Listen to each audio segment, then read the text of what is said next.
What's going on, y'all? My name is Tommy. Welcome back to the channel. Time for another episode of the Creature Chronicle. Today, by request, it's the Oni. If you're liking what you're seeing, remember to like, subscribe, and ding the bell.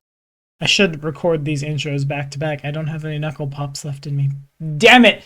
Let's dive in. Okie dokie. So, on planet Earth, Oni are demons, essentially, from Japanese folklore. They are mostly known for being very fierce, very evil, having a penchant for murder and cannibalism and things. Though, in more recent days, the narrative has been changed such that Oni take on a more protective function. Typically speaking, they are depicted as chromatic colored, very large, very spiky, horny, toothy humanoids, but reach even farther across various Asian mythologies. In Pathfinder, the Oni originated in Tian Sha in present-day Minkai. Originally, they were kami, which are spirits of nature which are bound by very strict rules. When a kami breaks these rules, they are stripped of their power, stripped of their form, and generally speaking just fade away. However, the loss of all of that stuff sometimes causes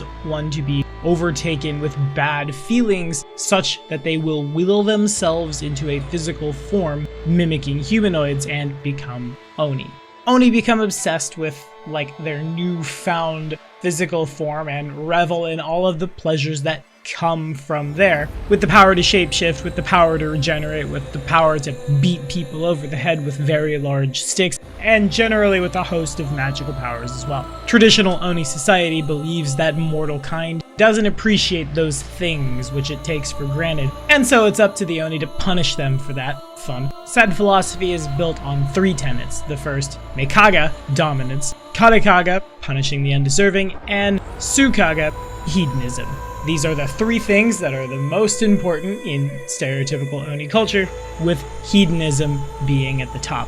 Oni will typically infiltrate humanoid societies, dominating mortals which match their form. Think ogre mages over top of ogres, think Kuwa over humans, think Yai over giants, so on and so forth. Mechanically, again, much like it always is, the stat blocks of Oni translate pretty much universally across the bounds of 1st and 2nd edition.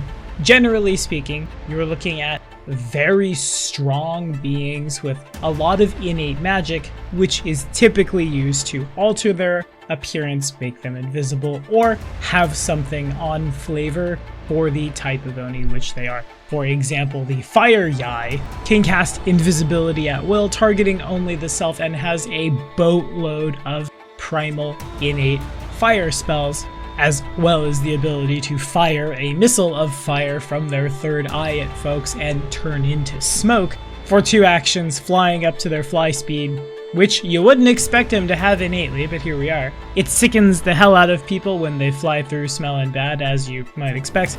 Similarly, the Ice Yai has a boatload of innate ice spells, is very big and very punchy and very strong.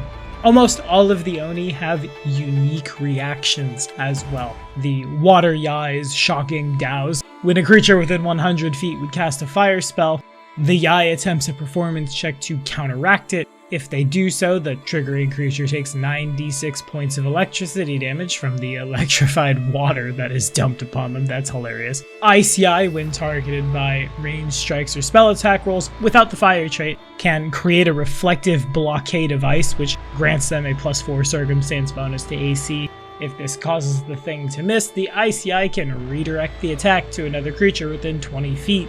With the attacker re-rolling the attack roll, that's mean. That's, ooh. You hate to see it. I love to see it, because I love that look on the player's face when they know they've sealed each other's fates, but I guess I'm terrible.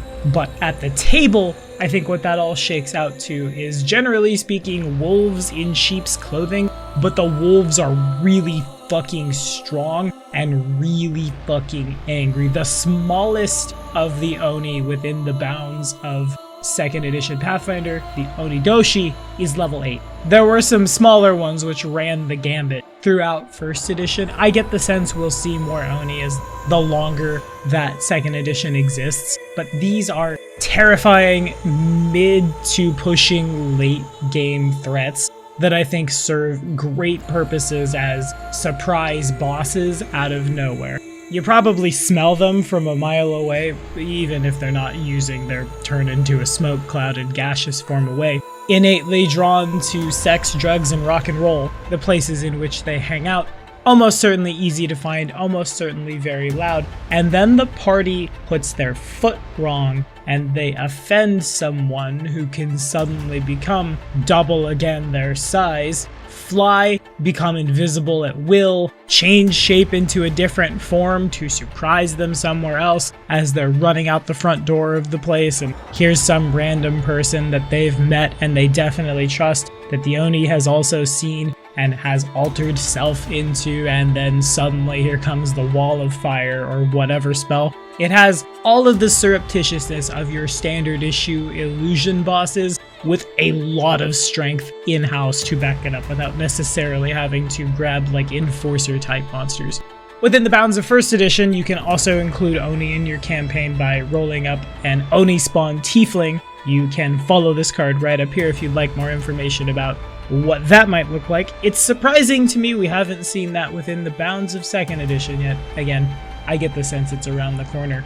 Additionally, as many creatures of extraplanar energy are wont to do, the very strongest of them, in this case known as Oni Daimyo, become very, very powerful and in 1st edition could be worshipped as deities and would grant spells to their followers. In 2nd edition, glancing over the Oni Daimyo stuff, it looks like that ability has been removed. Nevertheless, these are the folks that are getting the armies together, assembling more Oni, assembling several Oni of different types. Since theoretically they could become anything, honestly I feel like Oni could have been a template to just slap onto something. I have to assume when their armies move, it shakes the world. I feel like we'd see that in a campaign, but I look awkwardly at Rise of the Rune Lords and our desire to beat up giants 10 years ago, and I wonder if that ship might have sailed. But that's all the time I have for now. What do y'all think? The request for this video included a bit about a Wednesday afternoon worship for the Oni Daimyo. That one's coming up next. I feel like we had to have this conversation before we had that conversation, or we'd have a bunch of conversations all at once. Y'all know what it is. Thank you all so much for watching. We'll see you next time.